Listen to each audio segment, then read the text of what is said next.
saya. Iya, maaf ya mengganggu jam istirahatnya, Nak. Ada yang ibu tanyakan. Ibu dengar dari beberapa guru mata pelajaran, kamu sering ya tidak membawa buku pelajaran yang tepat di hari itu. Iya, Bu. Sudah berapa lama itu terjadi, Mai? Kurang lebih seminggu. Lama sudah ya. Ya sudah, kita coba cari penyelesaiannya ya. Sekarang ibu mau nanya, Mai. Ceritakan kenapa itu bisa terjadi. Jadi saya setiap pagi tuh bangun terlambat. Jadi saya pas mau ambil buku tuh terburu-buru, jadi tidak teliti. Dan Gitu. terambil buku sembarang. Jadi semua itu terjadi karena Maya bangunnya terlambat ya. Memang sih kadang kalau itu terjadi, ibu juga pernah kok mengalami hal seperti itu, terburu-buru, tidak fokus, akhirnya sembarang aja yang kita kerjakan akhirnya ceroboh kan. Nah, menurut kamu apa itu sudah apa yang kamu lakukan itu merupakan perbuatan yang baik? Tidak, Bu. Sekarang ibu mau nanya sama Maya, dari tindakan ini keyakinan kelas apa yang sudah Maya buat? Disiplin dan tanggung jawab. Nah, benar sekali. Disiplin dan tanggung jawab itu sangat penting, Maya, untuk masa depan, untuk hari ini. Dia akan berguna. Begitu juga bertanggung jawab, agar kamu terbiasa bertanggung jawab mulai dari dini. Kira-kira, Mai, apa yang harus kamu lakukan hingga hal ini tidak terjadi lagi? Saya akan menyiapkan jadwal dari semalam. Jadi saya akan tidur cepat, jadi bangunnya tidak terlambat. Alhamdulillah, dapat sudah jawabannya. Mudah-mudahan mulai besok tidak ada terlambat lagi ya, Maya. Terima kasih ya atas waktunya.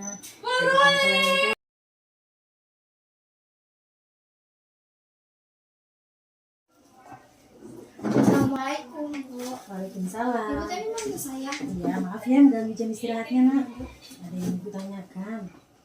Ibu dengar dari beberapa guru mata pelajaran, kamu sering ya tidak membawa buku pelajaran yang tepat di hari itu.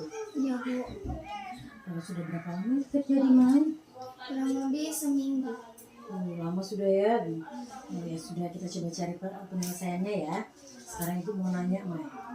Ceritakan kenapa itu bisa terjadi. Jadi saya setiap pagi tuh bangun terlambat. Jadi saya pas mau ambil buku tuh terburu-buru, jadi tidak teliti. Dan terambil buku sembarang. Jadi semua itu terjadi karena Maya bangunnya terlambat ya. Memang sih kadang kalau itu terjadi, ibu juga pernah kok mengalami hal seperti itu, terburu-buru, tidak fokus, akhirnya sembarang aja yang kita kerjakan akhirnya ceroboh kan. Nah, menurut kamu apa itu sudah apa yang kamu lakukan itu merupakan perbuatan yang baik? Tidak, Bu. Sekarang ibu mau nanya sama Maya, dari tindakan ini keyakinan kelas apa yang sudah Maya buat? Disiplin dan tanggung jawab. Nah, benar sekali. Disiplin dan tanggung jawab itu sangat penting, Mai, untuk masa depan, untuk hari ini. Dia akan berguna. Begitu juga bertanggung jawab, agar kamu terbiasa bertanggung jawab mulai dari dini. Kira-kira, Mai, apa yang harus kamu lakukan hingga hal ini tidak terjadi lagi? Saya akan menyiapkan jadwal dari semalam. Jadi saya akan tidur cepat, jadi bangunnya tidak terlambat. Alhamdulillah, dapat sudah jawabannya. Mudah-mudahan mulai besok tidak ada terlambat lagi ya, Maya. Terima kasih ya atas waktunya.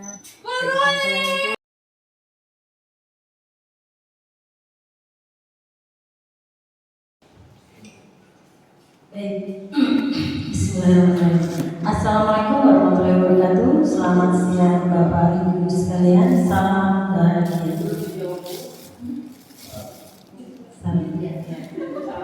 Baik, hari ini saya akan memaparkan modul 1.4 yang kebetulan harus saya paparkan untuk Bapak Ibu sekalian sambil berbagi ilmu.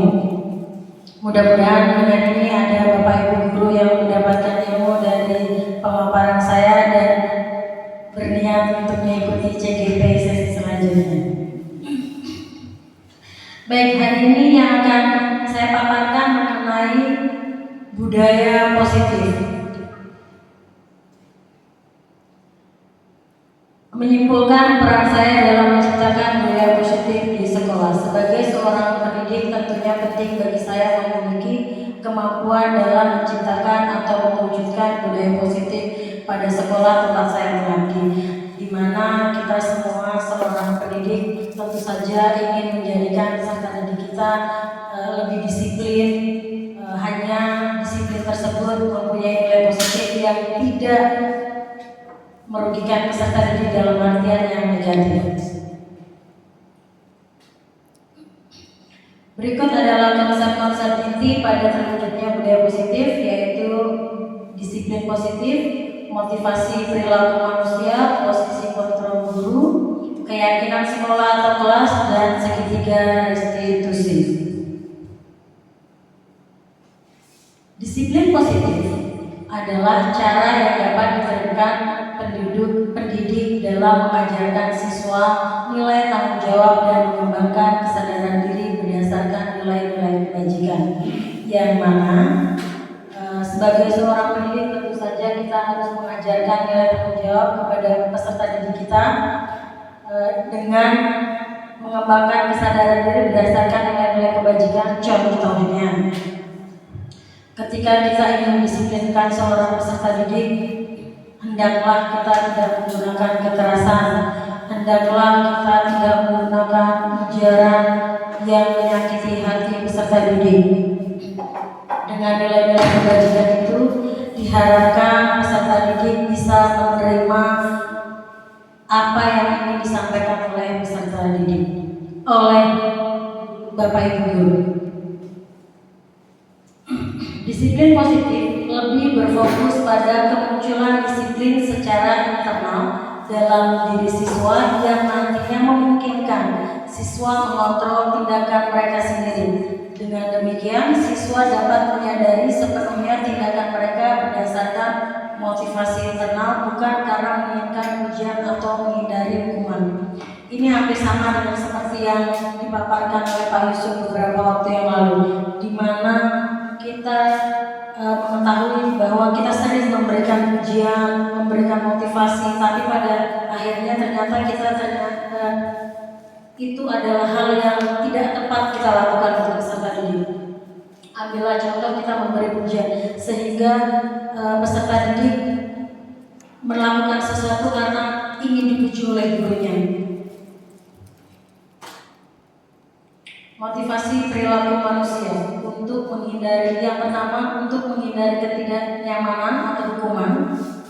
Nah, ini yang biasa dilakukan peserta didik. Ketika mereka terlihat disiplin, bukan dari diri mereka, tapi hanya karena agar tidak diberi hukuman oleh gurunya. Begitu juga yang kedua, untuk mendapatkan imbalan atau penghargaan dari orang lain. Ketika kita seorang guru, kita sering memberikan pujian. Wah, hebat sekali kamu. Wah, ternyata dia pintar sekali. Ternyata pujian itu tidak tepat untuk peserta didik. Untuk menjadi diri yang untuk menjadi diri yang mereka inginkan dan menghargai diri sendiri sesuai nilai yang mereka percaya.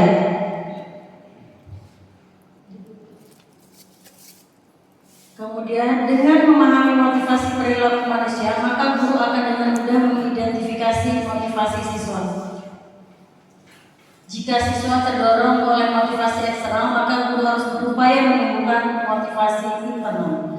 Kemudian, pentingnya bagi guru untuk bijak menggunakan hukuman dan pemberian penghargaan yang berlebihan guna meminimalkan motivasi eksternal siswa. Ini yang sering kita lakukan Bapak Ibu.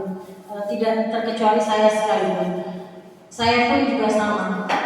Kita merasa dengan memberikan hukuman mungkin kita bisa mendisiplinkan mereka, membuat mereka lebih bertanggung jawab. Ternyata itu hanya terkadang menimbulkan efek sementara saja. Begitu juga untuk memberikan penghargaan. Mereka kita berikan penghargaan walaupun tidak dalam bentuk uang, dalam bentuk hadiah, tetapi mereka hanya mendapatkan seperti kepuasan diri seperti itu, tapi bukan dari diri mereka ingin menjadi lebih baik.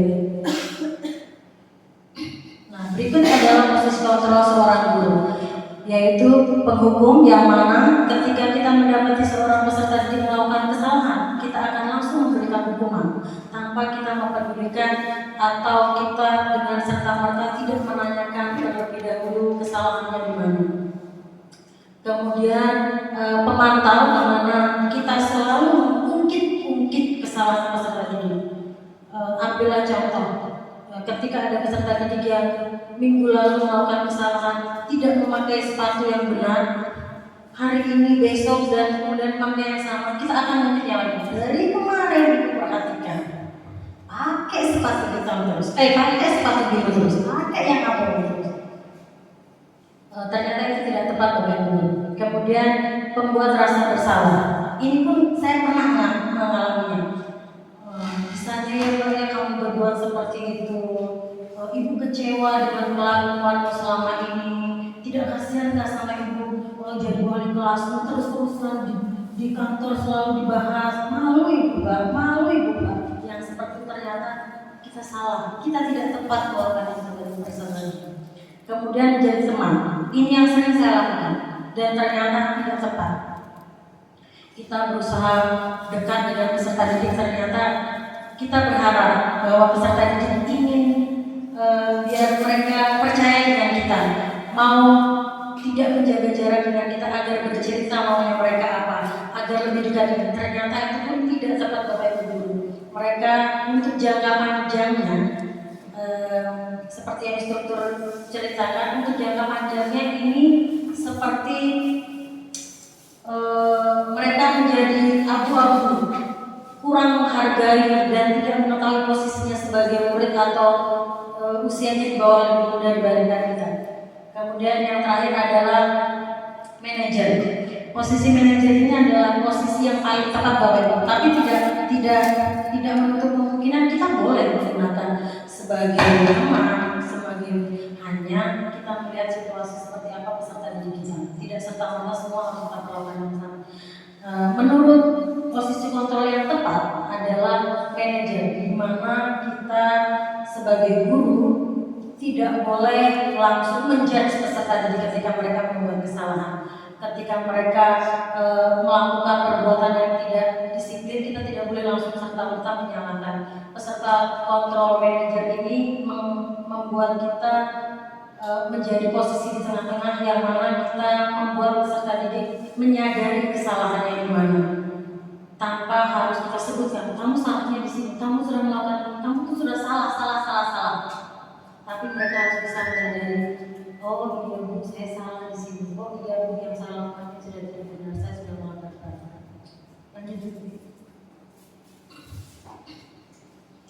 Nih, dari posisi kelima posisi kontrol yang sebaiknya diambil oleh seorang guru adalah manajer tadi.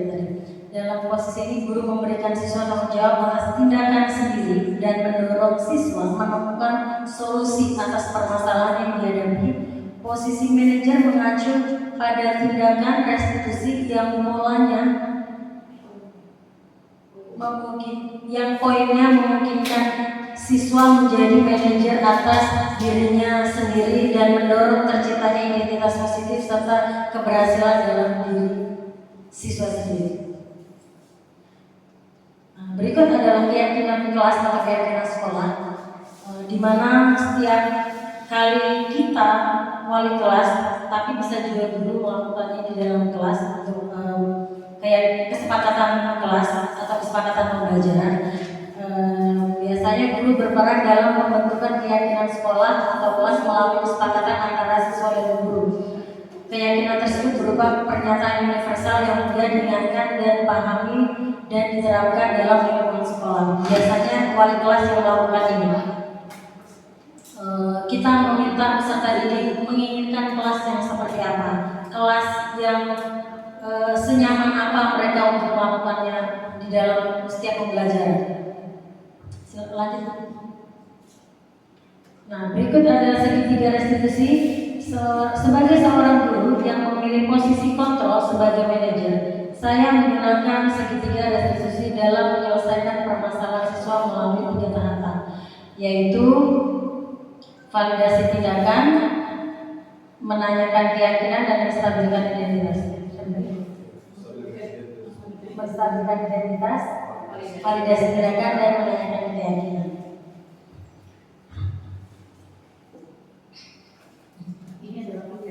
Berikut adalah praktek ketika saya menangani masalah kasus dengan peserta didik yang mana Cinta dan Maya sedang berkelahi. terjadi perseteruan karena Maya selalu menyontek hasil pekerjaannya dan Cinta tidak terima. Akhirnya mereka berseteru dan Cinta menggebrak dan membentak temannya. Di sini saya sebagai guru dengan posisi kontrol manajer mencoba untuk menyadarkan atau meluruskan dan meyakinkan bahwa yang dilakukan salah tanpa saya menjudge Cinta, tanpa saya menghukum, dia akan menyadari kesalahannya di mana dengan metode segitiga restitusi. Kemudian tujuan dari penggunaan tahapan restitusi ini adalah untuk menciptakan siswa yang mandiri dan bertanggung jawab. Baik Bapak Ibu Guru, kira-kira seperti itu. Mohon maaf jika kurang fasih. Ada yang ingin dikritik, saran saya terima.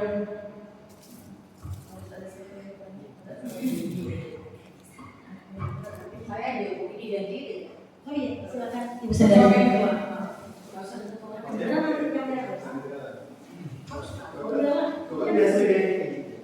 Terima kasih. Assalamualaikum warahmatullahi wabarakatuh. Terima kasih, luar biasa sekali materi yang kami terima pada siang hari ini terkait dengan budaya positif.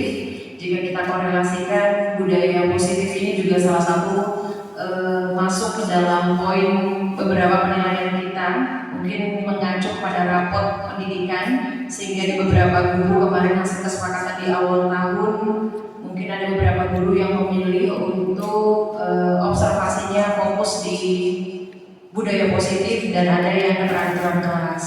Di sini hanya meluruskan karena tadi Ibu Vindi masih membahas tentang budaya positif. Kita tidak tahu nanti di ajaran baru apalagi yang menjadi pokok pembahasan fokus di dalam perilaku kita yang akan diobservasi oleh Ibu Kepala Sekolah. Di sini terkait dengan pujian, Bapak Ibu yang dimaksudkan bahwa kita sebagai guru jangan sampai kontradiksi dengan apa yang disampaikan Ibu Vindi. Kita jangan sampai takut untuk memberikan pujian karena dianggap salah.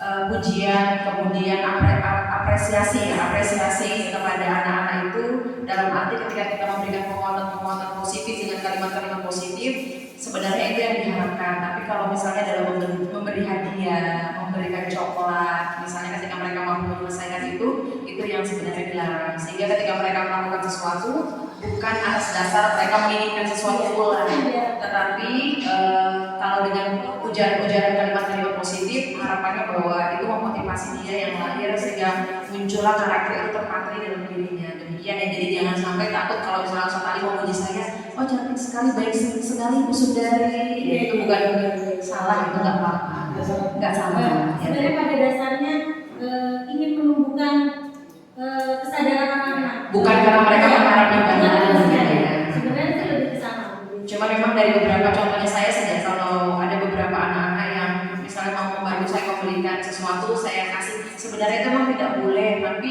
kadang-kadang melihat bentuk terima kasih, tapi ya semoga harapannya ya kita sama-sama belajar dan bisa memilah.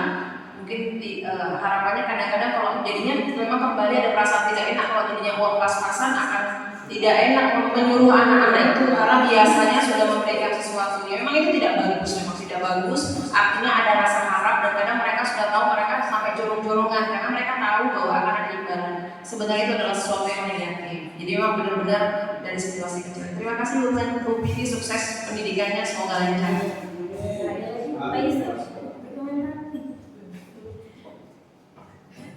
Baik, ada lagi yang ingin menambahkan? Baiklah Bapak Ibu guru sekalian, terima kasih atas kehadirannya, terima kasih atas kebaikannya memberikan kritik dan saran untuk saya. Mudah-mudahan bisa lebih membangun saya ke depannya lagi, bisa menjadikan kita guru-guru yang rindukan oleh peserta didik, bisa menjadi guru-guru yang selalu dibanggakan oleh mereka dalam hati. kita semua menjadi guru yang baik untuk seluruh peserta didik Indonesia.